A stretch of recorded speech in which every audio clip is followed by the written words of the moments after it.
Ya di sini selesai kita keluar ini semua mau makan karena makanannya itu ada di luar.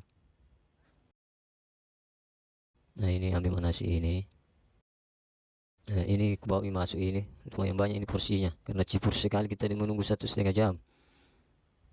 Iya, ini mau duduk ini makan ini. Selesai mau makan, ini disuguhi lagi kita ini es buah ini. Es agar-agar bukan es buah, tidak ada buahnya. Ya selesai ini. Mau Miki pulang ini berdiri Miki. Biasa itu kalau pulang Miki itu mau Miki dikasih oleh-oleh itu. Ada namanya kado minyak warna kuning nih, berminyak nih. Ada juga ayam biasa di dalam. Yang dikasih Miki ini kado minyak sama amplo ini. Kebiasaan orang Makassar. Seperti itu biasa.